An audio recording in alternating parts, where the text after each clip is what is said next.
Hello everyone, আজকের রেসিপিতে আমি তোমাদের দেখাবো তোমরা কিভাবে বাড়িতে বসে একেবারে রেস্টুরেন্টের মতো ভেজিটেবল চপ বানাবে। আর এটা বানাতে কিন্তু তোমাদের খুব বেশি সময় লাগবে না এবং অল্প উপকরণেই তোমরা ভেজিটেবল চপটা বানিয়ে ফেলবে। তো চলো রেসিপিটা আমি তোমাদের সঙ্গে আর বেশি কথা না বাড়িয়ে ঝটপট শেয়ার করে ফেলি। তো এখানে আমি কেটে নিয়েছি গাজর, দুটো ছোট সাইজের আলু, আর এখানে কেটে নিয়েছি বিট। এবার আমি এগুলোকে সেদ্ধ করার জন্য দিয়ে দিচ্ছি একটা পাত্রে। তো এটাকে আমি সেদ্ধ করতে দিয়ে দেব। তারপর আমি এখানে একটা ভাজা মশলা বানিয়ে নেব। তার জন্য আমি চুলায় একটা প্যান বসিয়ে তাতে দিয়ে দিচ্ছি অল্প পরিমাণে গোটা ধনে আর অল্প পরিমাণে গোটা জিরে, আর এখানে আমি দিয়ে দিচ্ছি 3টে শুকনো লঙ্কা। এবার এইগুলোকে আমি খুব ভালো করে ভেজে নেব।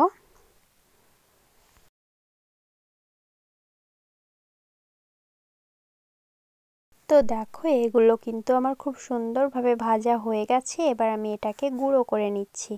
তো এখানে দেখো আমি মশলাটা গুঁড়ো করে নিয়েছি। এবার দেখো এখানে আমাদের গাজর, বিট এবং আলুটা খুব সুন্দরভাবে সেদ্ধ হয়ে গেছে। তো এগুলোকে আমি একটু ম্যাশ করে নিচ্ছি। তো এখানে দেখো আমি সবগুলো ম্যাশ করে নিয়েছি। তারপর আমি চুলায় একটা প্যান বসিয়ে দিয়ে দিচ্ছি।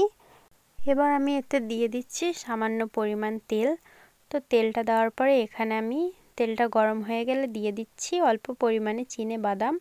তো এবার আমি বাদামগুলোকে একটু লাল করে ভেজে নেব।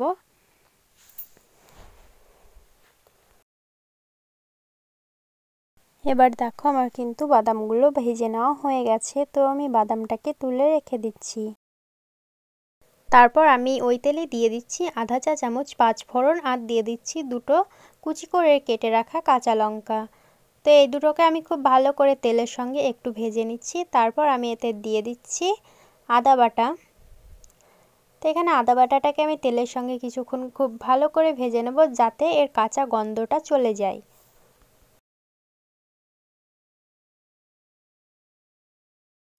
তো এবারে এই সবগুলো খুব সুন্দরভাবে ভেজে নেওয়ার পরে আমি এতে দিয়ে দিচ্ছি আগের থেকে ম্যাশ করে রাখা গাজর, বিট এবং আলুটাকে। এবার আমি এগুলোকে তেলের সঙ্গে খুব ভালো করে কিছুক্ষণ ভেজে নিচ্ছি।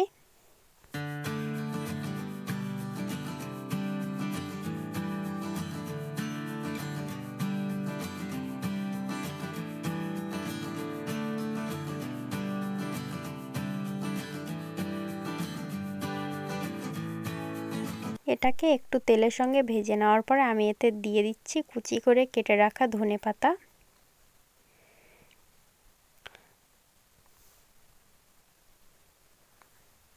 তো চলো এবার আমি এতে মশলাগুলো অ্যাড করে দিচ্ছি। তো প্রথমে আমি দিয়ে দিচ্ছি আগের থেকে করে রাখা ভাজা মশলাটা, আর এর ওপরে দিয়ে দিচ্ছি 1 চা চামচ গরম মশলা, আর দিয়ে দিচ্ছি ভেজে রাখা বাদাম, আর এখানে আমি দিয়ে দিচ্ছি 1 চা চামচ চিনি। তো মশলাটা এখানে দেওয়া হয়ে গেলে এবার আমি এর সঙ্গে মশলাটা খুব ভালো করে মাখিয়ে নিচ্ছি।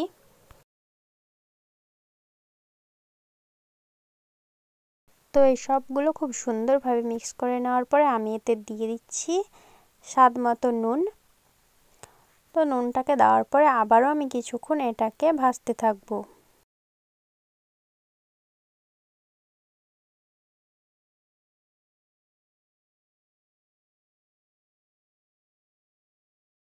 তো দেখো এবার কিন্তু আমাদের এটা রেডি হয়ে গেছে, আর আমি এটাকে ঠান্ডা করার জন্য রেখে দিচ্ছি।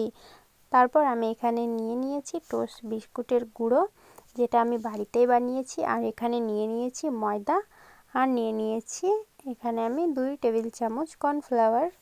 তো এবার আমি এখানে একটা ব্যাটার বানিয়ে নেব। তার জন্য আমি দিয়ে দিচ্ছি এতে একটু পরিমাণ লবণ।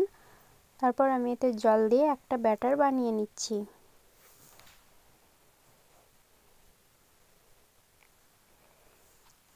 তো দেখো এখানে জল দিয়ে আমি কিন্তু একটা মিডিয়াম ব্যাটার বানিয়ে নিয়েছি। ব্যাটারটা কিন্তু খুব বেশি পাতলা বা খুব বেশি গাঢ় করলে চলবে না। তো চলো এবার আমি কিন্তু চপগুলো বানিয়ে নেব।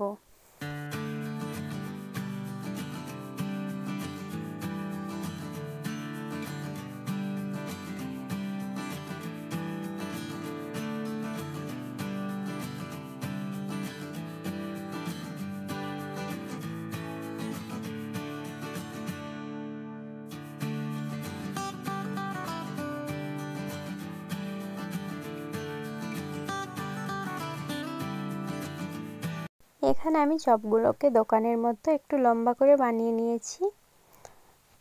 এবার আমি এটার গায়ে বিস্কুটের গুঁড়োটাকে খুব ভালো করে লাগিয়ে নেব।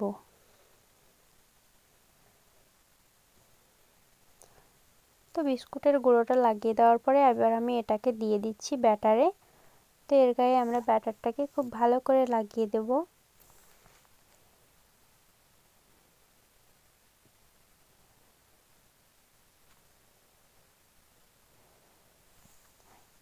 এবার এটার গায়ে ব্যাটারটা খুব ভালো করে লাগিয়ে দেওয়ার পরে আবারও আমি এটাকে বিস্কুটের গুঁড়োতে দিয়ে দিচ্ছি।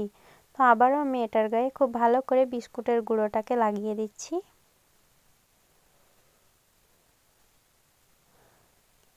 তো এখানে বিস্কুটের গুঁড়োটাকে খুব ভালো করে চপের গায়ে লাগিয়ে নেওয়ার পরে আমাদের কিন্তু এখানে একটা চপ রেডি হয়ে গেছে। তো এটাকে আমি তুলে রেখে দিচ্ছি।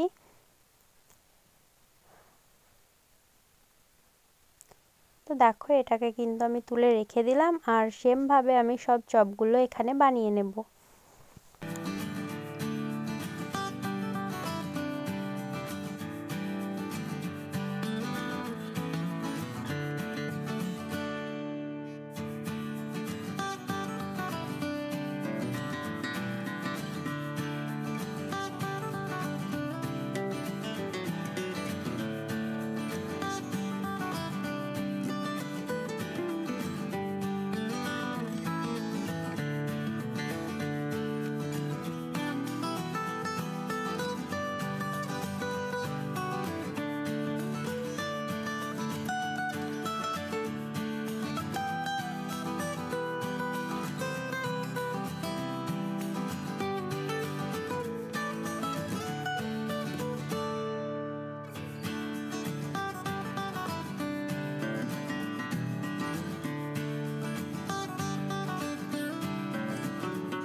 এবার এখানে দেখো আমার কিন্তু সব চপগুলো রেডি হয়ে গেছে। তো চলো এবার এগুলোকে আমি ভেজে নেব। তার জন্য চুলায় একটা কড়াই বসিয়ে তাতে দিয়ে দিচ্ছি সাদা তেল। তেলটা গরম হয়ে গেলে এবার আমি এতে দিয়ে দিচ্ছি একটা চপ। তো এখানে কিন্তু আমাদের এটাকে লো ফ্লেমে ভাজতে হবে যাতে এটা পুড়ে না যায়। তো আমি এখানে দুটো ভেজিটেবল চপ দিয়ে দিয়েছি। এবার আমি এগুলোকে একটু ভেজে নিচ্ছি।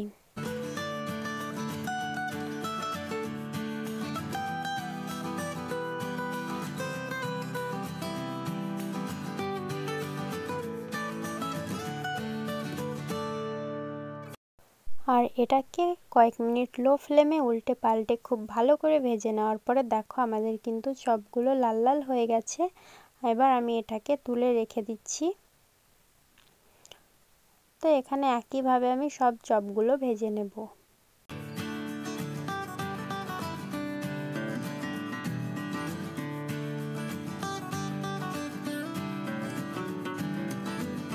এখানে দেখো আমার কিন্তু সব ভেজিটেবল চপ রেডি হয়ে গেছে। আর এটা কতটা পারফেক্টভাবে রেডি হয়েছে সেটা তো তোমরা দেখে বুঝতেই পারছো। আর এই রেসিপিটা তোমাদের যদি ভালো লেগে থাকে তাহলে কিন্তু তোমরা বাড়িতে অবশ্যই ট্রাই করো, তোমাদের অনেক ভালো লাগবে। এটা কিন্তু আমার অনেক ভালো লেগেছে। তো চলো আমি তোমাদের একটা ভেজিটেবল চপ ভেঙে দেখিয়ে দিচ্ছি এর ভেতরটা কত সুন্দর হয়েছে। তো দেখো এর ভেতরটা কতটা সুন্দর হয়েছে আর এর ওপরটা কিন্তু অনেকটাই মুচমুচে হয়েছে।